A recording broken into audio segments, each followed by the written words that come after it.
Okay, so what I'm going to be talking about between now and I think 10 o'clock, I believe is my cut-off time, is our regional project, our regional training project that Mark gave us a bit of an introduction to in his talk just now.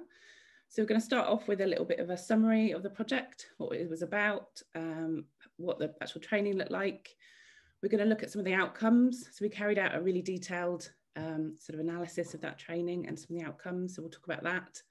We're going to look at some of the barriers, some of the challenges that we came up against over the course of the year. And then we're going to obviously really importantly focus on where we go from here and what actually we've learned through the process of this project. So, so hopefully going to focus on that in sort of quite a bit of detail. We've got some learning that we've taken from that I think could be quite useful, not just in the sort of southwest region and in terms of this project, but I think generally for PBS as a whole. So so that's what I'm going to be talking about. So I thought because we're all delivering presentations today, obviously you're going to see potentially Tia and Paddy delivering presentations. I just thought it's quite useful to give a little bit of an introduction to us, who we are. We're PBS UK. Some of you obviously are aware of us. Some of you maybe we're a little bit new to you. We're a small training consultancy company. Our values are based on helping those with complex support needs to flourish. And our focus isn't on a specific area. We work with individuals, with families in homes, doing sort of bespoke work for those. We work with small and large organisations around sort of embedding PBS from a system-wide perspective. And we also obviously work on developing and delivering a wide range of training, both sort of bespoke and also sort of more generic and general PBS training. We're a national company. There's sort of three main members, although we've got a trainee up in Mansfield, Tia's up in Scotland, Paddy is over in Kent, and I'm down here in Devon. So we're quite a cool little triangle that covers the breadth of the UK quite cleverly. I myself, I've been working for PBS UK since 2018. Before that, I worked for a large social care organisation, and Tia and Paddy founded PBS UK back in 2016. So we've been around for a little while now, but 2020 was a big year for PBS UK. We picked up a lot of sort of projects, much like this Southwest project, and it's very exciting moving into 2021 to sort of see the work that we can do then. So that's a little bit about us, and there we are in Bitmoji form. And just in relation to this regional project, obviously we've got to have a bit of a shout out to PBS4. So PBS4 were partnering with us on this project. It was a collaborative project. PBS4, they're a non-profit social enterprise supporting people with learning disabilities and challenging behaviour. Their support's underpinned by PBS by design, and Jonathan and Anna, both directors, have clinical backgrounds trained to master's level in delivering PBS. And they worked alongside us on this project and sort of delivered some of the introductory training, some of the clinicians, and also moderated some of the practicing PBS courses. So that's a little bit about them. So yeah, sort of shout out to PBS4 because they were sort of part of this with us. So the regional project, let's sort of tell the story of this regional project. So where it all began was in the heady days pre-COVID, or sort of at the very beginning of COVID, I suppose, but we didn't know what it was going to become at this point. Back in December 2019, NHSEI, so NHSE Improvements and the Southwest approached us to discuss the feasibility of a Southwest PBS project. And we were like, yay, that sounds amazing. Their focus was on developing sort of training and support for children, for young people and for adults with learning disabilities, with autism in the Southwest region and the wider Southwest region. So we're not just talking about Devon and Cornwall and Somerset here, we're talking about as far up as sort of Bristol and across sort of Dorset and those sorts of places.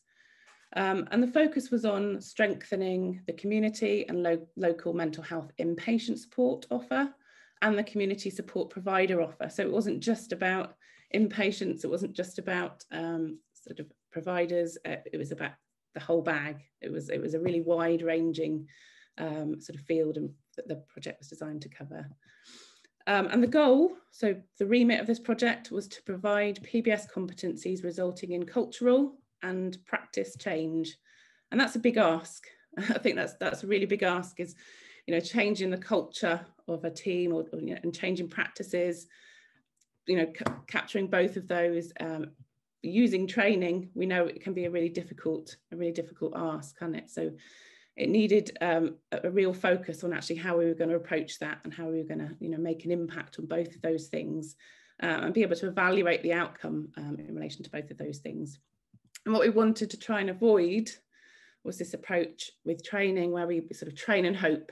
You know, we delivered training and send people out there following that sort of day of PBS training and hope that that's going to result in positive outcomes for the people that are being supported. And we know that sort of has limited impact. So it was about developing a training program that was going to sort of focus in upon changing cultures, changing practices, and having a long-lasting impact on the participants and on the people that were being supported by them. So that's really, I've written so many notes and I'm not looking at any of them. So I'm sure Tia will point out if I missed anything really important. So what we're looking at was providing training that would equip people with the skills and knowledge to support these bottom three tiers of the sort of PBS continuum that we use in school-wide PBS, where we've got the bottom tier looking at sort of those universal approaches that support people to have a good quality of life and to flourish, and those supplementary approaches that maybe we need when people are having a little bit more of a difficult time, and that need intensifies. We weren't looking at skilling people up to become, you know, qualified practitioners that would focus in upon the targeted or intensive level.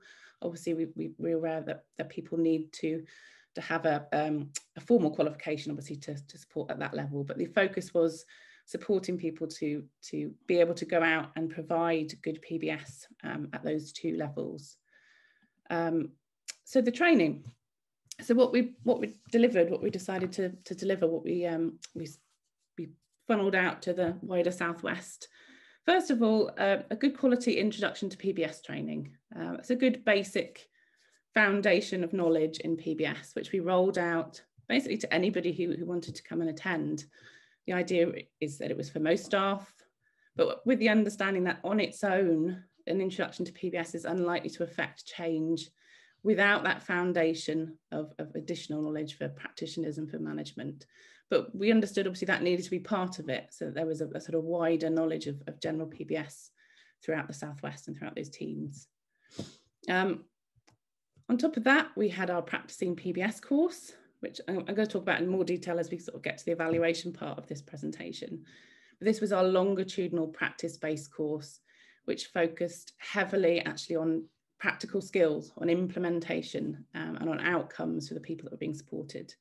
And that obviously, to be able to participate in that and to be able to come out with the outcomes that you're sort of looking at trying to achieve, you do need that foundation of management support to be able to take that forward. So that's where, it was being supported with our system-wide course, which was designed for managers and decision makers within organisations.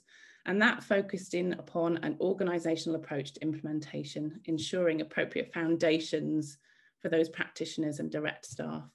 So the idea was that this system-wide course is sort of providing the foundation, is talking about the wider embedding of PBS within the organisation, within the team that person's working on. A practicing PBS course brings along much more of those practical skills that people need to be able to utilise PBS effectively. And on top of that, we had a trainer course as well at the very end, which was focused.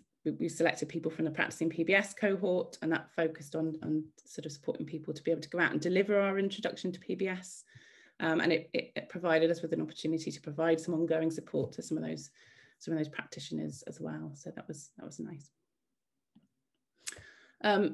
So obviously COVID came along just after we started delivering the courses. So our first course was run on the 3rd and 4th of March down in Plymouth, and it was a lovely 2 days. It was our first system-wide course. I think we were able to run maybe 2 introductory courses and 2 system-wide courses before everything came online. We had to sort of transfer everything to the Zoom format, which was obviously a little bit of an adaptation, but I think we did a decent job at it. It seemed to work quite well. We seemed to adapt it, and people still seemed to engage and enjoy the training that was provided. So that was a relief. It also meant that we didn't have the sort of expenses linked to travel and to training rooms and those kinds of things. So we were able to actually deliver more courses than we'd originally planned to deliver. So we delivered 7 of the system-wide courses, 18 intros, 7 practicing PBS courses, and then 2 trainer-trainer courses over the course of the year, sort of culminating in our last trainer-trainer course in December. So it sort of ran from March through to December, the training.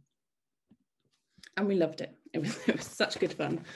So then it came to, obviously we delivered the courses, we had a lovely time, we met some amazing people, and we got to the end of the course, and obviously the whole plan was that we were going to then assess the impact of this training and see what we could actually learn from delivering this kind of training project to the region, and what maybe we'd change if we were to do it again. So the way that we assessed that impact was using the Kirkpatrick model that some of you guys might have heard of. It's been around for a little while. And the idea with this approach to assessing training is that it doesn't just look at whether people had a nice day when they came on the training. Although obviously that's part of it, it looks at whether the training actually resulted in lasting change, and whether it actually resulted in positive outcomes for the people that are the most important in all of this. So using the Kirkpatrick model, we start by assessing the reaction. So that's about whether they had a nice day, whether they liked the trainer, whether it was enjoyable. We focus then on whether they actually learned anything, whether their knowledge and skills improved as a result of that training. We then need to look at whether behaviour changes. So did the learner actually do anything different as a result of that training? And that's quite often what you find, with the train and hope approach. You might see that people had a great day, and you might see that some level of their knowledge or learning has improved, but does that actually result in them going out and doing things differently? And quite often you find that won't be the case. And the results as well. So sort of the behavior, if you change people's behavior, hopefully that's going to impact on the way in which they go out and do their jobs, the way in which they interact with people. And that's about the impact of the training on the organisations and on the people being supported as a whole as well. So we're interested in looking at all of that for the training and seeing whether actually it had the impact that we hoped it had. So I'll look at the plan is to look at the 3 sort of main arms of the training project in relation to these areas and have a little bit of think about the impact that they had. So starting off with the system-wide PBS course. So we ran 9 courses and we had 69 participants overall on that course, which was really cool, really big uptake. We had waiting lists and things like that on some of the courses as well. So first of all, looking at the reaction. So generally, people had a great day. People enjoyed the training.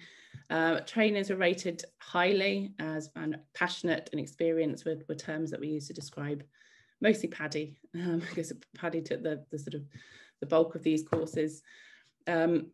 People fed back that they found it really useful having group discussions, and that was a really useful part of the experience. Some people fed back that they would have found it more helpful if the groups had been a bit less diverse. So this project, obviously, we were covering children's and adult services. We were covering mental health inpatients. We were covering sort of small social care providers.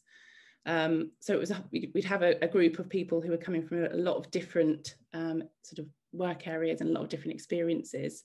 And some people felt that made it a little bit more difficult to focus on the areas that they were most sort of interested in. So that was a little bit of feedback we had around that.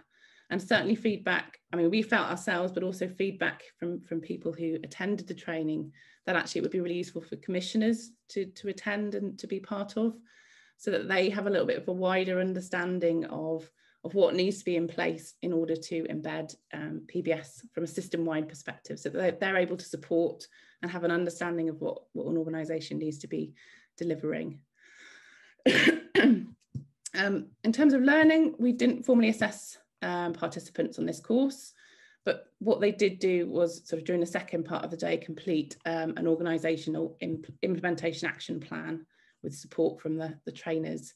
So we were able to sort of get a bit of a feel for how much that they'd sort of taken from that course and that kind of thing.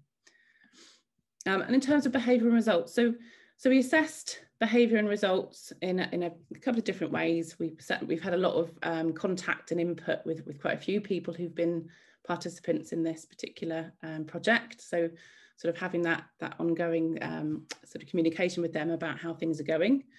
We carried out, we sent out emails asking people for more input around how things had changed as a result of the training.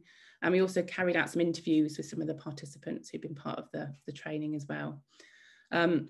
And feedback we got was that actually something really positive things had come off the back of the training. So the use of video to support competency-based training, the replication of the PBS model across multiple settings, the reconfiguration of some people's assessment pathways.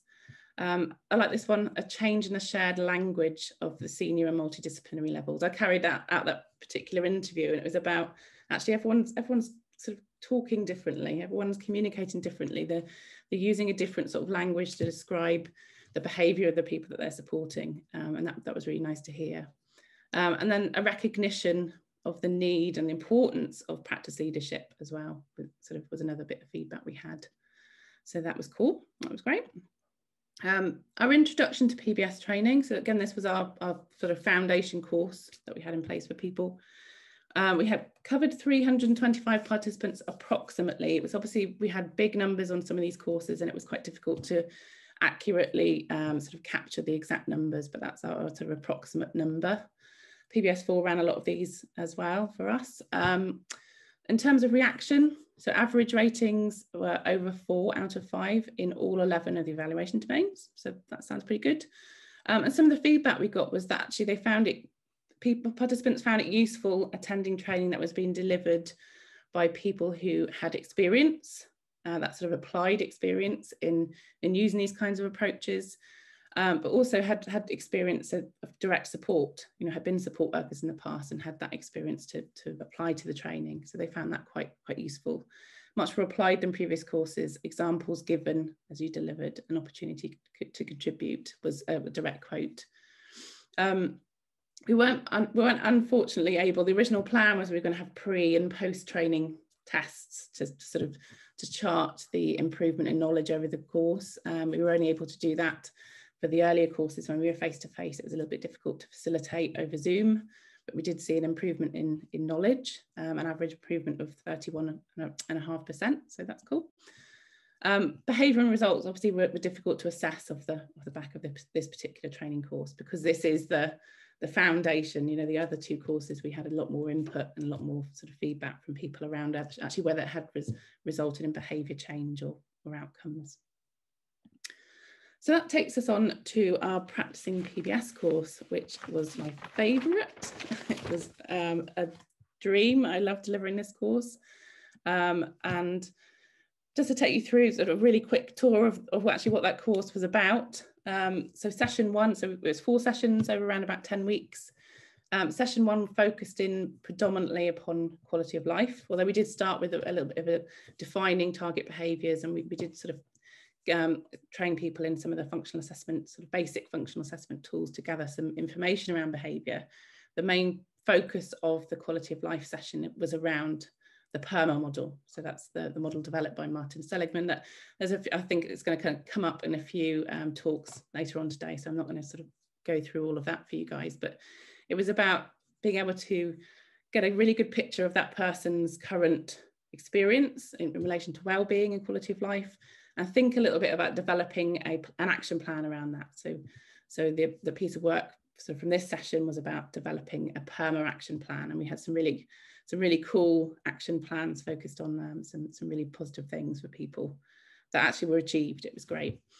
And then we had a session on environmental and reactive approaches, which is where some of those functional assessment information, some of that was formulated. So we got a bit of an understanding around that person's behaviour.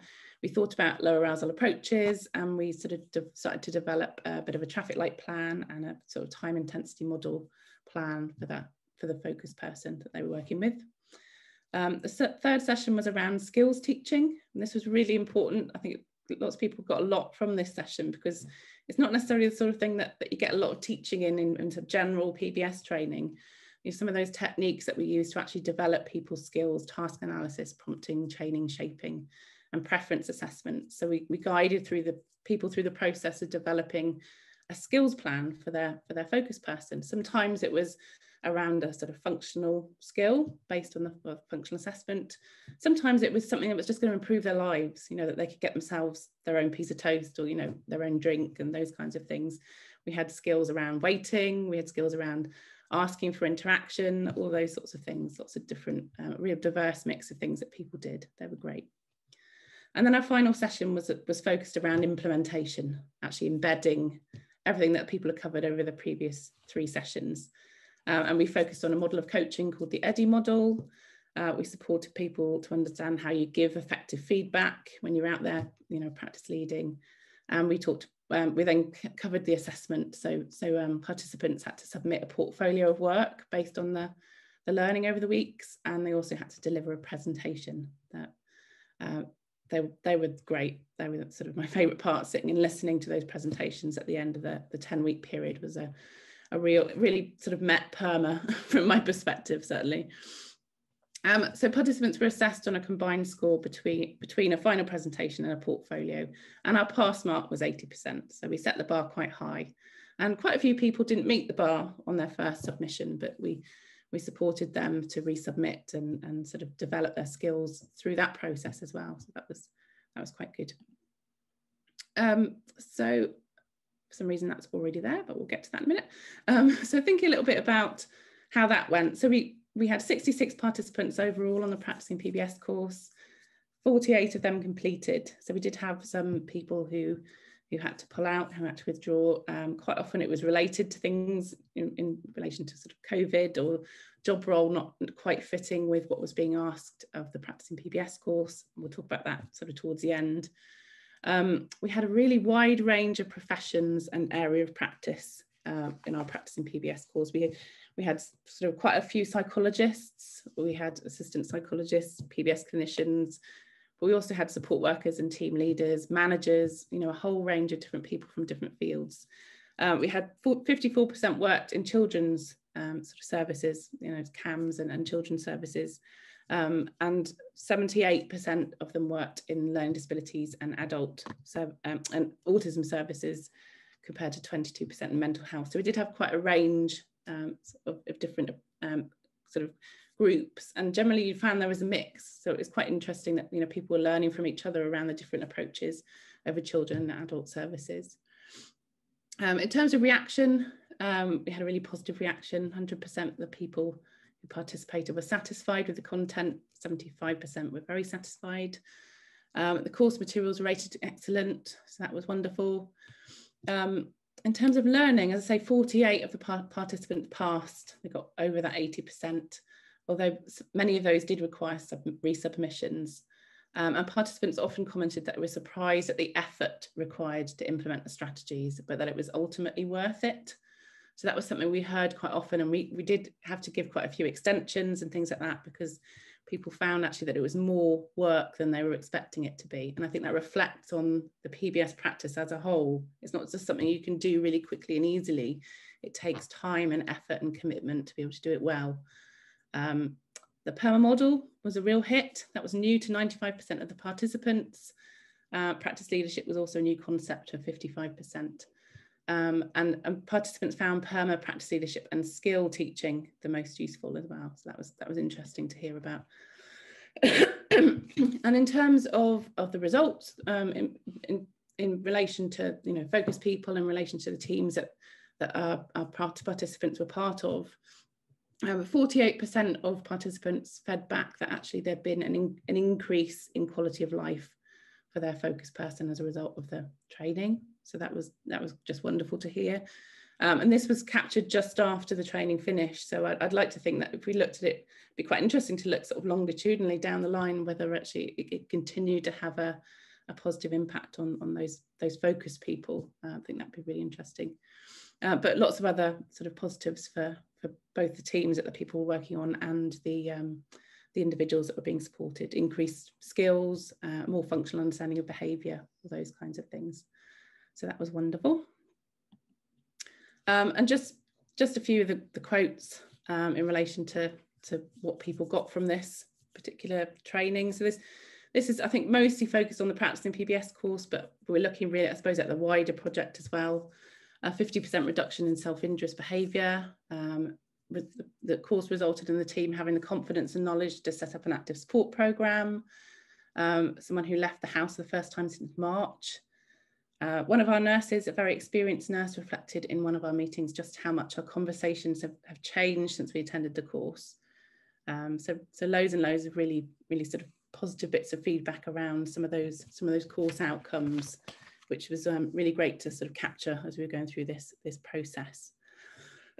And I think really, you know, obviously we're very proud of the training project, but I think a huge amount of credit, in fact most of the credit, needs to go to the participants themselves who went through the training process and actually made this happen. So that was really great. I'm just going to jump in, Han, to remind you, friendly reminder, that we have 15 minutes left and we want to allow for some questions because they are now coming in on the chat. So we'll want to leave time for those. Yeah, and I haven't even talked about what we learned. So I will, I'm getting there now though. I'll try and whiz and get to that last slide, which I think is an important one. So yeah, just some of the challenges and barriers. I don't think I need to sort of labour about the remote delivery and its associated challenges when we sort of deliver training over Zoom as opposed to face-to-face. There's a few additional challenges. I think we'll just leave it at that. I think probably we're all aware. I'm sure we've all attended Zoom training or delivered Zoom training or Teams training. Some of the other challenges and barriers that came up, I think we touched upon the top point already around group diversity. And I think in some ways, actually, that was a bit of a benefit in some senses, because it was nice to learn from different experiences. But I think sometimes if things could be a little bit more focused on a particular sort of group of people, then maybe that would have been more beneficial. Participant workloads and competing priorities, obviously people had to come up against. The adaptations when participants were working with families. So we found that some of the portfolio requirements were a little bit more difficult for people to meet when they were working with families. Some of the data collection needed to be much more user-friendly and sort of easier for sort of parents to complete and that kind of thing. The ongoing post-training support. So that, I think that's a biggie that's sort of still ongoing, isn't it? We've got lots of people who've gone through the course who've got these new skills and new techniques and tools and that kind of thing. And actually, where does it go from here for them? You know, the people who've done the trainer are going to still have some input from us for the next 12 months or so, but there's a lot of people out there who probably are looking for a little bit of additional post-training support, clinical support sort of going forward. We had a lack of uptake from some of the smaller organisations, I think linked to some of the COVID difficulties. These organisations were more stretched. It was a little bit more difficult for them to free people up to attend the training. So we would have loved to have had more of those people sort of on the training, more of the team leaders and those kinds of things. And the difficulty faced by those who were unable to actively supervise or influence strategies.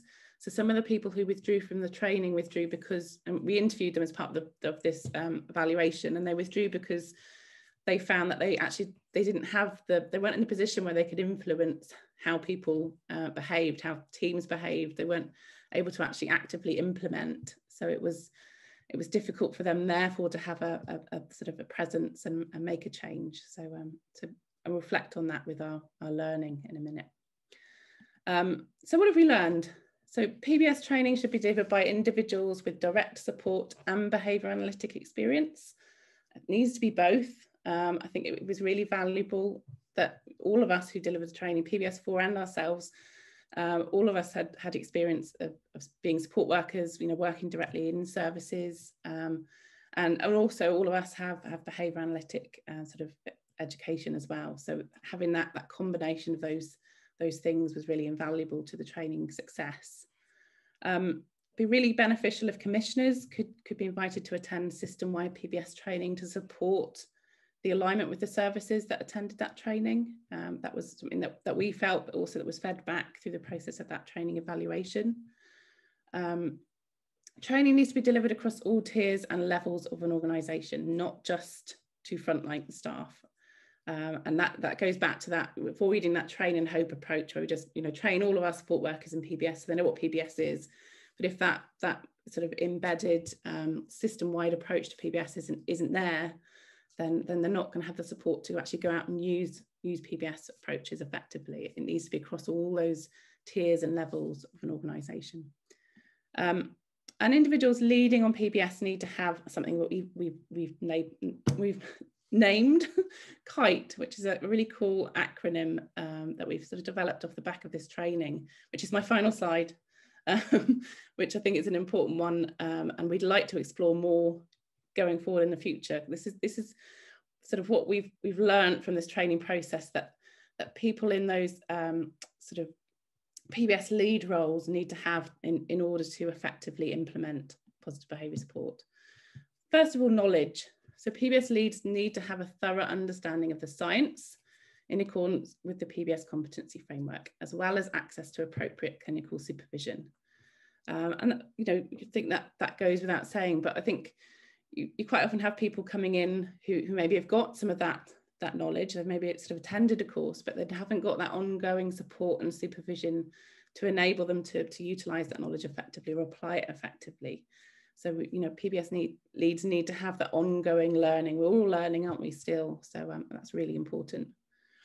PBS leads need to be able to affect change within their environment. They need to have influence. They need to be part of the decision making. They need to be, this sort of links in with that system-wide implementation of PBS, doesn't it? That PBS is sort of within the foundation, within the structure of the organisation, and PBS leads need to be part of that. And it helps them then get buy-in from all levels of the organisation, all levels of the team. So that's really important. Time goes without saying, really, doesn't it? But this actually, having been a practitioner for quite a few years, time could be a real difficulty if we don't have ample time, protected time to conduct thorough assessments, to develop and supervise plans.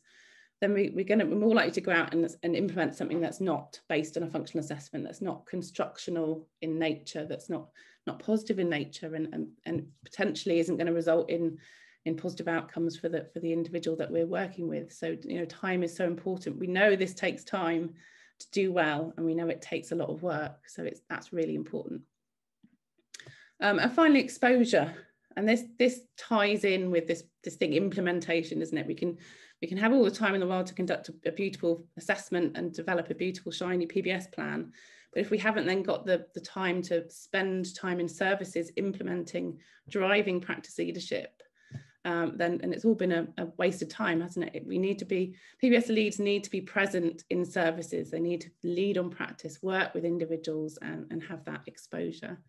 So they're the sort of 4 key areas. I think interlink and overlap, but certainly off the back of this project, they're the bits that we think are important for practitioners. I think that's my last slide. Thanks for listening. Any questions?